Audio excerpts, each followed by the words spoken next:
That's my quick comment. नमस्कार, मैं हूं Rakhi Jain. Let's make quick comment में आपका स्वागत है। केरल की राजनीति में 10 दिनों से चल रहा सस्पेंस आखिर खत्म हो गया है। कांग्रेस ने साफ कर दिया है कि राज्य के अगले मुख्यमंत्री होंगे वीडी सतीशन। चुनाव नतीजों के बाद से ही सवाल था कि आखिर कांग्रेस इतनी बड़ी जीत के बावजूद मुख्यमंत्री के नाम पर फैसला लेने में देर क्यों कर रही है। क्या दिल्ली का नेतृत्व किसी और चेहरे पर दांव लगाना चाहता था? क्या केरल कांग्रेस गुटों में बटी हुई थी? और आखिर ऐसा क्या हुआ कि आखिरकार वीडी सतीशन ही सबसे आगे निकल आए? ये सिर्फ एक मुख्यमंत्री बनने की कहानी नहीं है। ये कांग्रेस के भीतर बदलती राजनीति, नई पीढ़ी के उभार और संगठन बनाम जनाधार की लड़ाई की भी कहानी है। केरल में कांग्रेस नेतृत्व वाले यूडीएफ गठबंधन ने 140 में से 102 सीटें जीतकर ऐतिहासिक वापसी की। कांग्रेस अकेले 63 सीटें लेकर सबसे बड़ी ताकत बनकर उभरी। लेकिन जीत के तुरंत बाद पार्टी के सामने सबसे बड़ा सवाल था, सरकार की कमान किसे मिलेगी। मुख्यमंत्री पद की दौड़ में 3 नाम सबसे आगे थे: वीडी सतीशन, केसी वेणुगोपाल और रमेश चेन्नीथला। चेन्नीथला अनुभव और वरिष्ठता का चेहरा थे। केसी वेणुगोपाल दिल्ली दरबार में बेहद प्रभावशाली माने जाते हैं और राहुल गांधी के करीबी सहयोगियों में उनकी गिनती होती है। जबकि वीडी सतीशन उस नेता के रूप में सामने आए जिन्होंने पिछले 5 साल विपक्ष के नेता के तौर पर एलडीएफ सरकार के खिलाफ सबसे आक्रामक लड़ाई लड़ी। यही वजह है कि चुनाव जीतने के बाद कांग्रेस 2 धड़ों में बटी दिखाई दी। खबरें आईं कि कई विधायक केसी वेणुगोपाल के समर्थन में थे।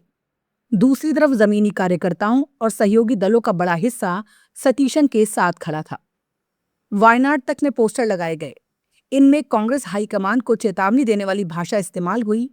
संदेश साफ था, अगर जनता के चेहरे को नजरअंदाज किया गया तो उसका राजनीतिक नुकसान हो सकता है। आखिरकार कांग्रेस अध्यक्ष मल्लिकार्जुन खड़गे, राहुल गांधी और पार्टी नेतृत्व के कई दौर के मंथन के बाद वीडी सतीशन के नाम पर मोहर लगी। दिलचस्प बात यह है कि नाम के ऐलान के बाद सतीशन ने इसे निजी उपलब्धि नहीं बल्कि देवीय कृपा बताया। उन्होंने तुरंत ये भी कहा कि वो सभी नेताओं को साथ लेकर चलेंगे। ये बयान सिर्फ विनम्रता नहीं बल्कि कांग्रेस के अंदरूनी संतुलन को संभालने का राजनीतिक संदेश भी था। अब सवाल यह है कि आखिर वीडी सतीशन कौन है और क्यों वो इस मुकाम तक पहुंचे। 61 साल के सतीशन कोच्चि के नेटूर इलाके से आते हैं। उनकी राजनीति दिल्ली के गलियारों से नहीं बल्कि केरल की जमीन से निकली है। छात्र राजनीति से शुरुआत करने वाले सतीशन ने सामाजिक कार्य और कानून की पढ़ाई की। वो पढ़े लिखे, आक्रामक लेकिन तैयारी के साथ बोलने वाले नेता माने जाते हैं।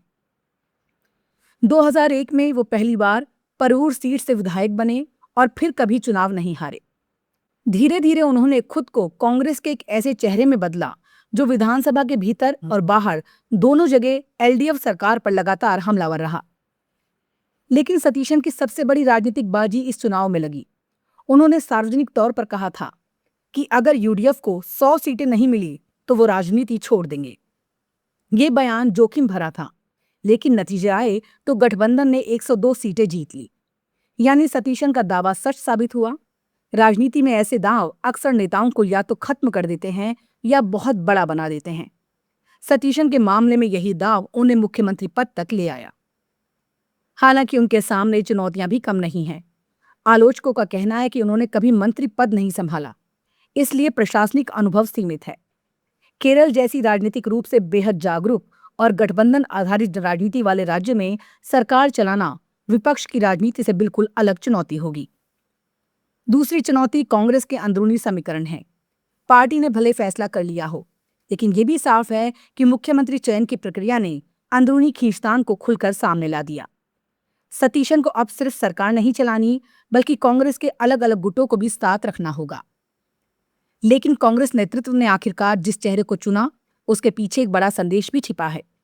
पार्टी ने संगठन में प्रभाव रखने वाले नेता की बजाय उस चेहरे को प्राथमिकता दी जिसने चुनावी लड़ाई लड़ी, जनता के बीच माहौल बनाया और जीत का चेहरा बना। ये फैसला कांग्रेस के भीतर पीढ़ी परिवर्तन और जमीनी राजनीति को तरजीह देने की कोशिश के तौर पर भी देखा जा रहा है। फिलहाल इतना तय है, केरल में सत्ता परिवर्तन के साथ कांग्रेस ने भी एक नए राजनीतिक प्रयोग पर दांव लगाया है। क्विक कमेंट में फिलहाल इतना ही। जुड़े रहिए लेट्स माइक के साथ। नमस्कार। आप सुन रहे थे let's mike more than radio. Follow कीजिए हमें हमारे सोशल मीडिया प्लेटफॉर्म्स पर।